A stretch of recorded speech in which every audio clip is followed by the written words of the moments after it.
Hello guys, welcome back to my channel study placement. आज हम करने वाले हैं लीड कोड का प्रॉब्लम नंबर 2322। तो ये एक हार्ड कैटेगरी प्रॉब्लम है, बट ये आपको बिल्कुल इजी लगने लगेगा। अभी 5 to 10 मिनट्स में आपको ये प्रॉब्लम बहुत इजी लगने लगेगी। ये एक ग्राफ प्रॉब्लम है, minimum score after removals on a tree. ठीक है, तो ट्री भी एक टाइप का ग्राफ ही होता है, ये आपको पता होगा। इसमें प्रॉब्लम स्टेटमेंट क्या है, पहले प्रॉब्लम स्टेटमेंट देख लेते हैं। आपको एक अनडायरेक्शनल कनेक्टेड ट्री दिया गया है।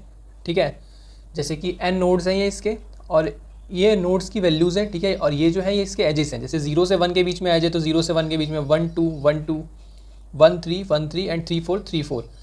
ठीक है, ऐसे हम अपनी ट्री बिल्ड कर लेंगे।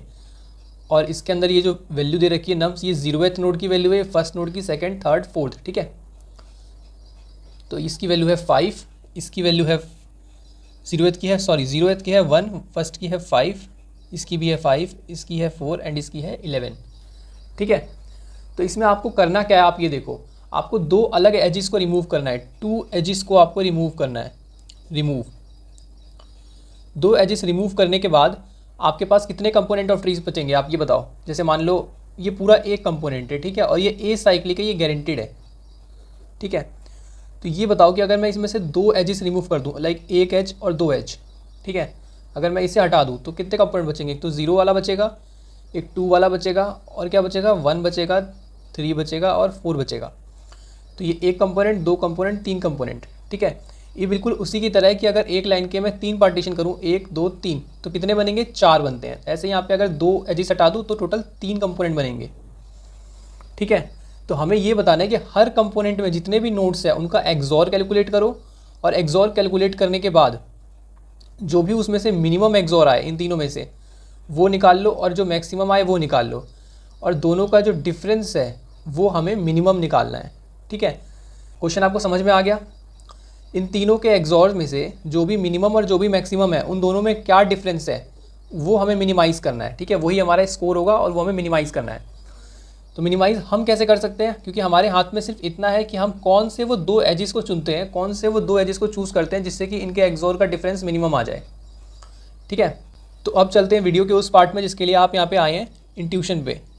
इसकी इंट्यूशन क्या होने वाली है, बस मुझे 5 मिनट दो, मैं आपको समझाता हूँ कि क्या है। सबसे पहले तो इसको देखो, एजिस हमें गिवन है। ठीक है, एजिस है, इससे हमें ट्री बनानी है। सबसे पहले तो ट्री को बना लेंगे। ठीक है, ये होगा हमारा पहला स्टेप, क्योंकि ट्री बनाए बिना तो कोई काम होगा नहीं उसके। और ट्री को कैसे बनाएंगे, एडजेसेंसी लिस्ट की हेल्प से। एडजेसेंसी लिस्ट आती होगी आपको बनाने, अगर नहीं आती तो हम अभी कोड में देख लेंगे। और फिर उसके बाद हम क्या करने वाले हैं, उसके बाद हम DFS का यूज़ करेंगे। DFS का यूज़ क्यों कर रहे हैं, क्योंकि ये एक अनडायरेक्टेड ग्राफ है। ठीक है, अनडायरेक्टेड ग्राफ है ये, तो अनडायरेक्टेड है तो इसको हम डायरेक्शन देंगे DFS से, गिविंग डायरेक्शन। अब डायरेक्शन क्यों दे रहे हैं वो भी आपको समझ में आ जाएगा। और देखो एक और बात, हम यहाँ पे हर एक नोड का बार बार एक्सॉर कैलकुलेट नहीं करने वाले। ठीक है, ये इसकी ब्रूट फोर्स अप्रोच क्या होगी, ब्रूट फोर्स ये होगी कि हम हर एक पेयर ऑफ एज को उठाए और तीनों कंपोनेंट के एक्सॉर अलग अलग से निकालें, और फिर उसका मिन मैक्स निकाल के, डिफरेंस निकाल के हर एक पेयर के लिए हम चेक करें। ठीक है, पर हम इसको ऑप्टिमाइज वे में करने वाले हैं। ऑप्टिमाइज कैसे होगा, ऑप्टिमाइज होगा कि हम हर एक नोड के लिए उसके सब ट्री का एक्सॉर स्टोर कर लेंगे एरे में। एक एक्सॉर एरे बना लेंगे और उसके अंदर हर एक सब ट्री का, हर एक नोड के सब ट्री का एक्सॉर पहले से कैलकुलेट कर लेंगे। जैसे ये है 1 है, तो 1 का एक्सॉर क्या होगा, ये सारा हो जाएगा। 0 है, 0 का एक्सॉर क्या होगा, 0 ही होगा। 3 का एक्सॉर 3, और 4 वाली जो सब ट्री है उसका एक्सॉर हो जाएगा। ठीक है, और हम रिकर्जन की हेल्प से यूज़ करेंगे, जैसे ये DFS कर रहे हैं यहाँ पे, तो इन टाइमिंग और आउट टाइमिंग का यूज़ करेंगे कि कब वो नोड आया और कब वो नोड गया। तो इससे हमें पता चलेगा कि वो उसका एंसेस्टर है या नहीं है। ठीक है, एंसेस्टर क्या होता है, एंसेस्टर होता है चाइल्ड पेरेंट का रिलेशन। ठीक है, पेरेंट है, उसका चाइल्ड है, तो ये उसका, तो इस चाइल्ड का ये पेरेंट एंसेस्टर हो गया। ठीक है, तो किसका कौन सा पेरेंट है या किस पेरेंट का कौन सा चाइल्ड है ये हम फाइंड करेंगे, क्योंकि ये बहुत ज़रूरी है डायरेक्शन के लिए। और हम अपनी ट्री बिल्कुल भी ऐसे नहीं बनाने वाले, हम अपनी ट्री एक सीक्वेंस में बनाएंगे। सबसे पहले तो अपनी हर एक ट्री में हम 0 वाले को रूट नोड रखेंगे। ठीक है, तो 0 रख लिया। अब इससे कौन सा 1 जुड़ा हुआ है तो 1 को जोड़ लिया, फिर 1 से 2 जुड़ा हुआ है तो 2 को जोड़ लिया, 1 से 3 भी जुड़ा हुआ है तो 1 को से 3 को भी जोड़ लिया, 3 से 4 को जुड़ा हुआ है ना, तो 3 से 4 को हमने जोड़ लिया। ये हो गई हमारी ट्री स्ट्रक्चर। ठीक है, हमारा ट्री स्ट्रक्चर हो गया ये। अब इसमें करेंगे क्या, इसमें हम एक इन एरे बना लेंगे और एक आउट एरे बना लेंगे। ये आपको अभी समझ में नहीं आ रहा हो तो कोई बात नहीं, मैं इसको अभी ड्राई रन करके दिखाऊंगा, आपको ये बिल्कुल क्लियर हो जाएगा। ये इन आउट क्या स्टोर करेंगे, इन आउट टाइमिंग स्टोर करेंगे, टाइमिंग कि कौन सा कब आया रिकर्जन में। इससे हमें पता क्या चलेगा कि कौन सा नोड किसका एंसेस्टर है। जैसे मान लो ये 0 है, सबसे पहले तो 0 आएगा। मैं अभी आपको जस्ट एक एग्जांपल दे रहा हूँ, ये सबसे पहले तो 0 आएगा, और फिर 0 का रिकर्जन कब खत्म होगा आप ये सोचो। 0 का रिकर्जन तो तब खत्म होगा ना जब ये सारा ट्रेवर्सल हो जाएगा, है ना। तो यानी कि सबसे पहले ये आया, मतलब इनकी वैल्यू इसके लिए सबसे छोटी होगी 1, और बाकी सबकी बड़ी होगी, क्योंकि इसके बाद ही तो सब आए। और जाने की वैल्यू इसकी ही सबसे बड़ी होगी और बाकी सबकी छोटी होगी, क्योंकि लास्ट में ये गया, क्योंकि इसका ये तब कब जाएगा, इसका जो रिकर्जन कॉल है वो कब जाएगा, वो तब जाएगा जब सारे नोड ट्रैवर्स हो चुके होंगे। जब मैं आपको DFS फंक्शन समझाऊंगा तब मैं इसको अच्छे से ड्राई रन करके आपको दिखाता हूँ। इतना करने के बाद हम डायरेक्शन के बेसिस पे क्या करेंगे, एक एज लिस्ट कंस्ट्रक्ट कर लेंगे। एज लिस्ट क्या करेगा, एज लिस्ट सारे के सारे एजेस को अपने पास रखेगा, और फिर उसके बाद हम हर एक पॉसिबल पेयर ऑफ एजेस को चेक कर लेंगे कि क्या इसको निकालने के बाद हमारा जो वो एक्सोर आ रहा है वो मिनिमम है, या फिर इसको निकालने के बाद हर एक पेयर को चेक कर लेंगे। ठीक है, हर एक पेयर को कैसे चेक करते हैं, i = 0 to i = साइज तक लूप करके, और j = i + 1 to j is less than size तक। ठीक है, तो ऐसे सारा पेयर चेक हो जाते हैं, है ना, जैसे हम सब एरेज में करते थे सारे सब एरेज निकालने के लिए। तो आपको इसकी अप्रोच तो समझ में आ गई होगी, बट इसको कोड कैसे करेंगे ये एक चैलेंज है, क्योंकि ग्राफ और ट्री के क्वेश्चंस में अप्रोच बहुत जल्दी बन जाती है, बट उसका कोड जो है वो कैसे काम करेगा वो समझ में नहीं आता। हम उससे भी देखेंगे, बट एक बार फिर से एक बार थोड़ा सा डिस्कस करते हैं इसको। सबसे पहले क्या किया, सबसे पहले हमने अपना ट्री बिल्ड कर लिया। ठीक है, उसके बाद क्या करेंगे, उसके बाद DFS करके डायरेक्शन पे सोचेंगे, डायरेक्शन पे। उसके बाद क्या करेंगे, उसके बाद अपनी एज लिस्ट बना लेंगे। ठीक है, एज लिस्ट में क्या होंगे, डायरेक्शन वाइज एजेस होंगे। उसके बाद क्या करेंगे, इसके बाद हम सारे के सारे, हाँ इस DFS से हमने एक्सोर भी निकाल लिया यहाँ पे हर एक का।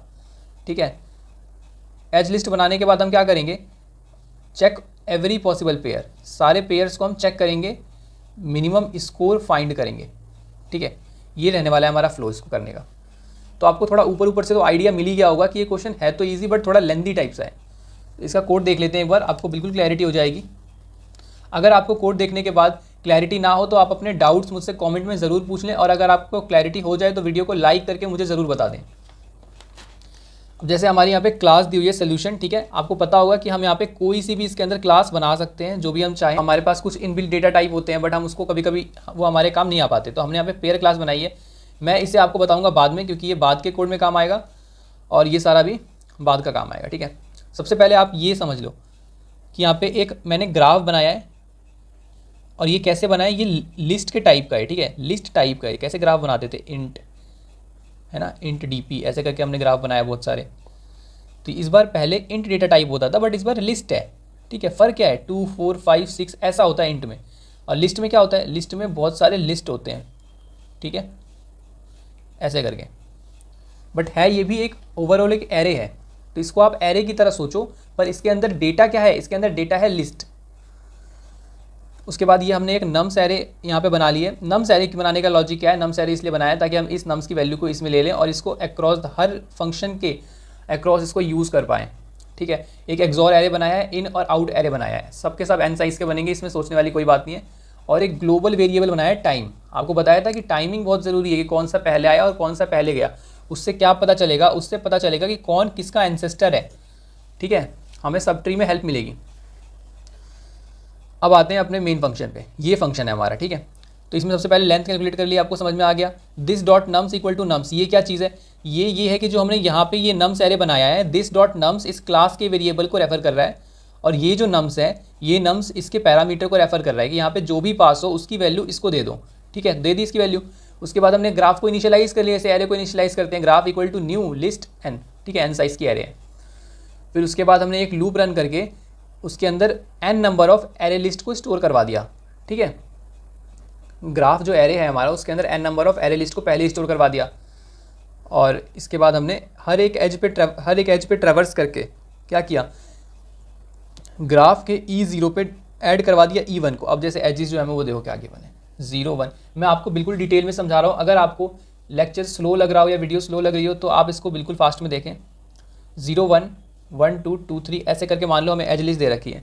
ठीक है, अब हमें इसके स्टोर करवाना है, तो हम क्या करेंगे, ये हमारी ग्राफ है और ये 3 का है। ठीक है, तो 1 2 3, इसके अंदर क्या क्या होगा, इसके अंदर होगा 0 1 तो 0 से 1 जुड़ा हुआ है ना, 0 से 1 जुड़ा हुआ है, तो 0 1 से भी जुड़ा हुआ और 1 0 से भी जुड़ा हुआ है, तो इसका 0 पे इस वाले को स्टोर करवा देंगे, यानी 1 आ जाएगा, और इस 1 पर इस 0 को भी स्टोर करवा देंगे, है ना, क्योंकि 0 भी 1 से जुड़ा हुआ है और 1 भी 0 से जुड़ा हुआ है। ग्राफ ऐसे बनाते हैं, और फिर इसलिए हमने ये दो काम किए हैं। ऐसे करके हम अपनी कंप्लीट ग्राफ बना लेंगे। अब इसके बाद देखते हैं, यहाँ पे एक्सॉर एरे को इनिशियलाइज़ कर लिया है, इन एरे को इनिशियलाइज़ कर लिया है, आउट एरे को इनिशियलाइज़ कर लिया है। इन एरे क्या स्टोर करेगा, इन एरे रिकर्जन में इन होने की टाइमिंग को स्टोर करेगा, और ये आउट एरे बाहर जाने की टाइमिंग को स्टोर करेगा। ये इन आउट अभी आपको समझ नहीं आ रहे होंगे, मैं आपको बाद में इससे बहुत अच्छे से समझाऊंगा। फिर यहाँ पे हमने DFS कॉल कर दी। अब देखते हैं DFS वाला फंक्शन क्या है। DFS में हमने क्या कॉल किया, 0 और -1। DFS क्या करेगा, हर एक नोड का सब ट्री का एक्सॉर फाइंड कर देगा, ठीक है। जो हमारा DFS वाला फंक्शन है वो ये रहा। तो हमने 0, -1 को इसके अंदर पास किया था, 0, -1। तो 0 क्या हो गया, 0 is our node and -1 parent, क्योंकि 0 का पेरेंट तो कोई है ही नहीं, 0 तो हम रूट नोड लेके चल रहे हैं, तो इसका पेरेंट हमने -1 कर दिया। अब देखो यहाँ पे ये आपको अच्छे से समझना है इन और आउट को। सबसे पहले जब भी हमारा रिकर्जन शुरू हुआ इसके अंदर, DFS क्या होता है, डेप्थ फर्स्ट सर्च। तो रिकर्जन करेंगे इसमें इन नोड में, है ना, इन वाले एरे में नोड वाले इंडेक्स पर टाइमिंग को ++ करके स्टोर करवा दो। ++ टाइम और टाइम ++ में क्या डिफरेंस होता है, ++ टाइम जो होता है वो टाइम को पहले इंक्रीज़ करेगा फिर स्टोर करेगा, और टाइम ++ वाला क्या करेगा, पहले स्टोर करेगा फिर इंक्रीज़ करेगा, ठीक है। फिर उसके बाद एक्सॉर वाली एरे में अपने नोड की वैल्यू डाल लेंगे, है ना, उस वाले नोड की जो नम्स में दी हुई है। तो एक्सॉर देखो, जैसे मैं आपको एग्जांपल से बताता हूँ, 0 हो गया, 1 हो गया, 2, 3 एंड 4, ये एक ट्री दे रखी है। अब सबसे पहले तो 0 पे होंगे हम लोग, क्योंकि 0, -1 हमने पास किया है। फिर क्या करेंगे, ये हमारा इन एरे है 1, 2, 3 और 4, ठीक है। ये हमारा आउट एरे है, इन, आउट, और ये है एक्सॉर एरे, ठीक है। अब देखो इसका एक्सॉर निकालना है 0th वाले का, 1, 2, 3, 4। तो सबसे पहले क्या किया, सबसे पहले टाइम को इंक्रीज़ किया और इसके अंदर डाल दिया, 1 इसके अंदर चला गया, ठीक है। अब एक्सॉर नोड में क्या डाला, नोड की वैल्यू डाल दी, सबसे पहले नोड की वैल्यू डाल दी, 0 की जो भी वैल्यू हमें दी हुई है वो डाल दिया इसके अंदर, क्योंकि इसकी वैल्यू के साथ इन सब 0 के लिए तो ये सारा ही ट्री ही सब ट्री हो गया ना पूरा, तो ये सबको ही वो क्या करेगा, एक्सॉर करेगा। फिर उसके बाद क्या होगा, फॉर इंट p हमने हर एक नोड पे जाके ट्रैवर्स करेंगे इसके नेबर पे। अगर आपने ग्राफ पढ़ा होगा तो ये आपके लिए कुछ भी नहीं है, ग्राफ के हर एक नोड पे मतलब इसके नेबर पे जाके ट्रैवर्स करेंगे, चेक कर लेंगे कि ये इसका पेरेंट है या नहीं है, क्योंकि पेरेंट तो नहीं चाहिए ना, हमें तो सिर्फ सब ट्री का निकालना है। जैसे 1 है तो 1 और इसके नीचे वालों का, 2 है तो 2 और इसके नीचे वालों का, 0 है तो 0 और इसके नीचे वालों का। अब 1 के लिए देखते हैं, तो 1 और इसके नीचे वालों का मतलब कि ये सब ट्री क्या हो जाएगी, 1, 3 एंड 4, ऐसा हो जाएगा, ठीक है। तो हमें सिर्फ इस पर ध्यान रखना है कि 1, 3 और 4 की वैल्यूज़ का एक्सॉर करना है, ठीक है। अब ये 0 है तो 0 के लिए तो ये सारा हो गया, तो 0 में पहले मैंने एक्सॉर में ये स्टोर करवा दिया, और उसके बाद क्या करवा रहा हूँ कि 1 का नेबर 3 भी है, 4 भी है, 0 भी है, क्योंकि 1 पे 0, 3, 4 तीनों स्टोर होंगे 1 के एजिस पे। तो हम क्या करेंगे, जहाँ पे p जो है वो पेरेंट के इक्वल नहीं है, पेरेंट 1 का पेरेंट क्या है, 1 का पेरेंट है 0, 1 का पेरेंट है 0, तो 0 जहाँ पे इक्वल नहीं है तो ऑब्वियस है यही होगा, DFS p नोड को हम वो कर रहे हैं कि अगला जो ट्रैवर्सल होगा उसमें अभी जो करेंट नोड है वो p है, और जो नोड आ रहा है वो पेरेंट है, ठीक है। जैसे 0 से मान लो शुरुआत हुई, इसको पूरा ड्राई रन कर लेते हैं, तो यहाँ 1 फिल हो गया, यहाँ पे क्या फिल हो जाएगा, यहाँ पे इसकी वैल्यू फिल हो जाएगी, जो भी वैल्यू होगी एक्सॉर की। अब यहाँ से 0 सबसे पहले 1 ट्रैवर्स होगा, है ना। अब 1 तो इसका पेरेंट नहीं है, तो DFS में क्या कॉल होगा, DFS में कॉल होगा 1, 0 DFS अगले रिकर्जन में 1, 0 कॉल होगी। 1, 0 क्या दिखा रही है कि 1 अब नोड बन चुका है इस वाले रिकर्जन के लिए, और पेरेंट क्या बन चुका है, 0, तो दिख भी रहा है 0 पेरेंट है और 1 नोड है। अब रिकर्जन आ गया है 1 पे, तो 1 पे स्टोर पहले क्या करवा देंगे, टाइम को इंक्रीज़ करके। अब देखो ये कैसा चल रहा है गेम, यहाँ पे 2 हो गया, ठीक है, और यहाँ पे वो जो भी एक्सॉर है वो कैलकुलेट करेगा, उसकी दिक्कत नहीं है। फिर 1 के नेबर पे गए, 1 किसके पास जाएगा, 1 0 के पास जा सकता है, 3 के पास जा सकता है, 4 के पास जा सकता है। अब 0 के पास क्यों नहीं जाएगा, क्योंकि 0 इसका पेरेंट है, 0 तो पेरेंट है ना, एज अ पेरेंट पास हुआ है। सबसे पहले 0 को देखेगा और 0 इसके इक्वल है तो इसके अंदर नहीं जाएगा, 3 के लिए जाएगा, तो 3 पे जैसे ही जाएगा वो, तो इस बार क्या पास होगा, इस बार पास होगा 3, 1, तो इस बार 1 पेरेंट पास हुआ है और 3 नोड पास हुआ है, तो क्या होगा, तो देखो यहाँ पे दिख भी रहा है 1 पेरेंट है और 3 इसका नोड है इस वाले रिकर्जन के लिए, और इस बार 3 वाले में क्या हो जाएगा, 3 हो जाएगा स्टोर। अब आप थोड़ा हाई लेवल तरीके से सोचो, आप ये सारा चीज़ छोड़ दो क्योंकि ये अगर आप रन करते रहे तो काफ़ी टाइम लग जाएगा। 3 आ गया, अब 3 के इधर तो कुछ नहीं है तो यहाँ से रिटर्न हो जाएगा, उसके बाद इधर भी कुछ नहीं है, यहाँ से भी रिटर्न हो जाएगा। तो अब 3 का काम ख़त्म हो चुका है, तो इसके आउट पे क्या स्टोर कर देंगे ये बताओ मुझे, इसके आउट पे 3 के आउट पे, क्योंकि 3 तो जा चुका है ना। और हाँ ये 0 है, ये 0 है, 1 है, 2 है, 3 है, 4 है, तो ये 2 पे स्टोर नहीं करेंगे, इसको 3 पे स्टोर करेंगे। ठीक है, 3 तो जा चुका है तो 3 की अब यहाँ पे क्या हो जाएगा, out node plus plus time, तो आउट के नोड को मतलब 3 पे स्टोर कर देंगे 4 को, क्योंकि टाइम ग्लोबल है तो यहाँ से वो बढ़ते जा रहा है। और फिर उसके बाद 1 पे आएंगे और 1 से फिर किधर जाएंगे, 4 पे जाएंगे, है ना। 4 को भी तो ट्रैवर्स करना बाकी है, तो 4 की टाइमिंग क्या हो जाएगी 5 नंबर पे। और फिर इधर कुछ नहीं, इधर भी कुछ नहीं, तो 4 का काम खत्म हो गया, तो इधर 6 आ जाएगा आउट पे, 4 का काम खत्म हो गया, अब इसके पास नहीं आना, आउट कर गया ये। अब उसके बाद 1 पे आ जाएंगे, 1 से किधर जाएंगे, 1 से जाएंगे 0 पे, तो 1 का काम देखो खत्म हो गया यहाँ पे, तो इधर 7 स्टोर हो जाएगा 1 पे। अब 0 पे आ गए, 0 किस पे जाएगा, 2 पे जाएगा, तो 2 की अब शुरुआत हुई है, 2 की अब शुरुआत हुई है, यहाँ पे 8 लिख देंगे, 8 से शुरुआत हुई है। फिर 2 भी यहाँ से खत्म हो जाएगा, रिटर्न हो जाएगा, नीचे कुछ नहीं है, तो 9 पे ये खत्म हो गया, और एट लास्ट 0 अब खत्म हो गया 10 पे। तो देखो 0 का आउट सबसे बड़ा आ रहा है और 0 का इन सबसे छोटा आ रहा है, तो मतलब ये 0 के ये सारे एंसेस्टर हो गए, है ना। कैसे पता करोगे, अब ये बताओ मुझे, कैसे पता करोगे एंसेस्टर है कि नहीं। अगर मैं दे दूँ 1 और 3 तो कैसे होगा, ये देखो 1 का जो इन है वो छोटा या बराबर होना चाहिए 3 के इन से। ठीक है, ऐसे देखो ना, इन का जो 1 है वो छोटा या बराबर होना चाहिए इन ऑफ 3। आउट ऑफ जो 1 है वो क्या होना चाहिए, बड़ा होना चाहिए या बराबर होना चाहिए आउट ऑफ 3 से।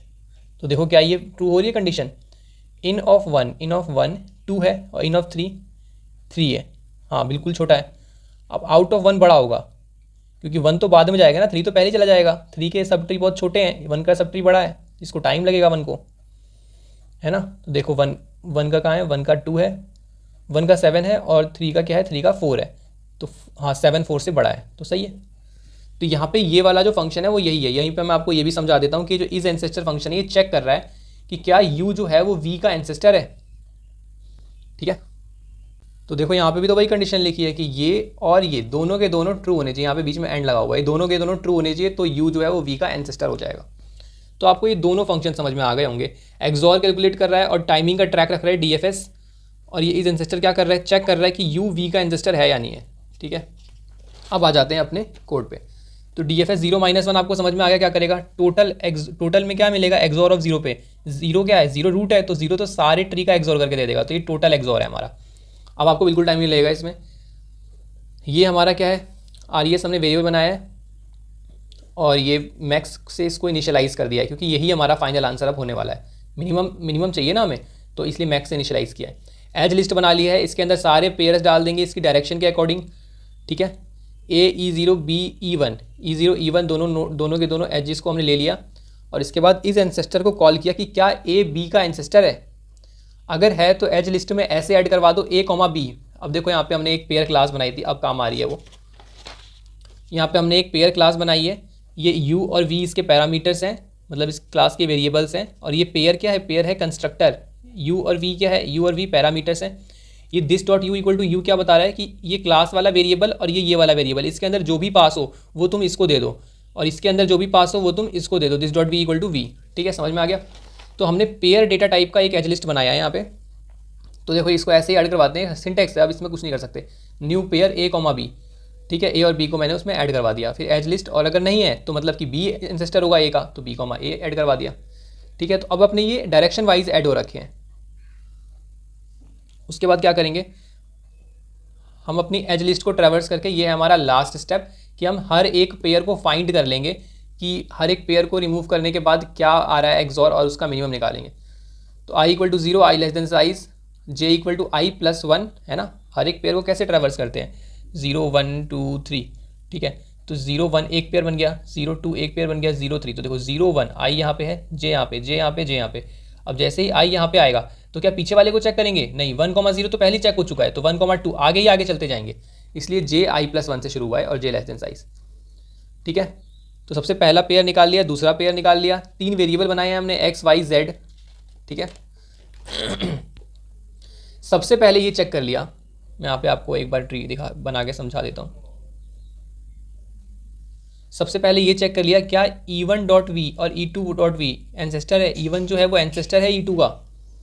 अब देखो डिफरेंस क्या आएगा यहाँ पे, अगर E1 जैसे मान लो ये है, ये वाला एज है, ये वाला नोड है और ये वाला नोड है 0 वाला, ठीक है। ये इसको और थोड़ा लंबा बनाते ज़्यादा समझ में आएगा। 6 3 ये वाला नोड है, ठीक है, और ये वाला नोड है। अब 1 का तो 1 तो 3 का एंसेस्टर हो गया, 1 3 का एंसेस्टर हो गया। तो यहाँ पे यही केस है कि 1,3 अगर हो जाए तो क्या करो, एक्स तो एज इट इज़ रहेगा, एक्स में E2 कर दो। E2 क्या है, 3 है, तो इसका तो एक्सॉर रहेगा इसके अंदर स्टोर, और एक्सॉर E1 डॉट वी का एक्सॉर कर दो एक्स के साथ। ये क्या कर रहे हैं यहाँ पे, ये कर रहे हैं कि 1 जैसे ही हम इस कंपोनेंट को अलग कर देंगे, 3 5 और 6 ये अलग हो गया, 1 4 अलग हो गया, है ना। हमने मान लो ये एच अलग कर दिया और ये एच अलग कर दिया, और 0,2 अलग हो गया, तो ये 3 कंपोनेंट बन गए। अब देखो क्या किया, 3 5 6, ठीक है, तो 3 तो ये हो गया, 3 5 6 एक कंपोनेंट हो गया, 1,4 एक कंपोनेंट हो गया, 0,2 एक कंपोनेंट हो गया, ठीक है। तो इसका तो एक्सॉर है इसके पास, बट 1 के पास किसका एक्सॉर है, 1 के पास इस पूरी सब ट्री का एक्सॉर है। तो मुझे इसको तो माइनस करना पड़ेगा ना, इसको डिलीट करना पड़ेगा, तभी तो 1 और 4 का एक्सॉर मिलेगा। तो इसलिए मैंने एक्सॉर को रिवर्स करने के लिए एक्स को यहाँ पे एक्सॉर कर दिया है, इसको एक्सॉर कर दिया, तो इतना एक्सॉर हट जाता है। ये एक्सॉर की प्रॉपर्टी होती है। और टोटल में से किसका एक्सॉर माइनस कर देंगे, टोटल में से इतने का एक्सॉर माइनस कर देंगे, तभी तो इतने का मिलेगा 0,2 का, है ना। तो मैंने बड़े वाले को माइनस कर दिया जो हमारा E1 डॉट वी था, ठीक है। E1 डॉट वी तो सबसे बड़ा वाला था ना, ये 1 वाला। अब देखो अगर E2 dot V E1 dot V का एंसेस्टर हो तो ये भी आसान है, इसमें x को ये दे देंगे और y में से माइनस कर देंगे, E2 डॉट वी में से वी वाले को माइनस कर देंगे, और टोटल में से बड़ा वाला कौन सा, इस बार बड़ा वाला E2 डॉट वी है, इसको माइनस करेंगे। अगर कोई किसी का एंसेस्टर नहीं होता है फिर ये करेंगे, ये सबसे सिंपल है। इसमें E1 वाले का निकाल देंगे, E2 वाले का एक्सॉर ले लेंगे, और Z से हम कर लेंगे कि भाई ये जो है टोटल में से माइनस कर दो, क्योंकि जो टोटल है वो तो पूरे ट्री का एक्सॉर है ना। उसमें से x भी माइनस कर देंगे, y भी माइनस कर देंगे। ये दोबारा से हम एक्सॉर कर रहे हैं तो ये माइनस ही कर रहा है, डिलीट ही कर रहा है उसके अंदर से। अब x y z हमारे पास मिल गए, हमने x y z का मैक्सिमम निकाल लिया, x y z का मिनिमम निकाल लिया। और ये करने के बाद हमने अपने जो रिस्पॉन्स है उसके अंदर क्या किया, दोनों के इसके डिफरेंस को इसके साथ कंपेयर करके मिनिमम स्टोर कर दिया और रिस्पॉन्स को रिटर्न कर दिया रिटर्न कर दिया रिस्पॉन्स को, ठीक है। तो अब देख लेते हैं एक बार कि इसकी टाइम कॉम्प्लेक्सिटी और स्पेस कॉम्प्लेक्सिटी क्या होने वाली है, ठीक है। तो टाइम कॉम्प्लेक्सिटी क्या होगी, हमने यहाँ पे एक लूप यूज़ किया है n साइज़ तक, यहाँ भी हमने लूप यूज़ किया है एजिस के लेंथ तक, तो अभी तक तो बिग O ऑफ n चल रही है। इसके बाद हमने क्या किया, यहाँ पे एक लूप यूज़ किया है, तो ये भी सेम, अभी तक तो हमारी big O of n time complexity है। एंड यहाँ पे देखो, यहाँ पे हमने 2 नेस्टेड लूप यूज़ किए हैं, तो यहाँ पे big O of n square होगी, ठीक है। ऐसे ही इसकी तो टाइम, ये सब तो कांस्टेंट टाइम कॉम्प्लेक्सिटी में होंगे, एक्सॉर ऑपरेशंस जो है वो कांस्टेंट टाइम कॉम्प्लेक्सिटी में होते हैं। ये सारा कोड कांस्टेंट टाइम कॉम्प्लेक्सिटी का है। और ये DFS है, तो DFS में भी हमारा क्या लगेगा, हर नोड एक ही बार ट्रैवर्स होगा, तो बिग O ऑफ n लगेगा इसमें भी। तो क्या हो जाएगा, ये big O of 1 time complexity का फंक्शन है, ठीक है। तो क्या हो गई फाइनल हमारी टाइम कॉम्प्लेक्सिटी क्या हो गई, देख लेते हैं। Big O of n plus big O of n plus big O of n plus big O of n square, तो इस बार क्या हो जाएगा, big O of n square हो जाएगी इसकी वर्स्ट केस टाइम कॉम्प्लेक्सिटी, ठीक है। और स्पेस कॉम्प्लेक्सिटी क्या हो जाएगी, स्पेस कॉम्प्लेक्सिटी हो जाएगी बिग O ऑफ n, ठीक है। बिग O ऑफ n क्यों होगी, क्योंकि हमने एक इन एरे बनाया, आउट एरे बनाया, एक्सॉर एरे बनाया, है ना। ये सब के सब n साइज़ के थे, तो इसलिए इसकी space complexity big O of n होगी। तो गाइज़ ये थी आज की वीडियो। अगर आपको वीडियो हेल्पफुल लगी हो तो वीडियो को लाइक कर दे, और आपको कोई भी डाउट हो तो आप कमेंट में ज़रूर पूछें मुझसे, बताएं कमेंट में कि आपको सोल्यूशन कैसा लगा।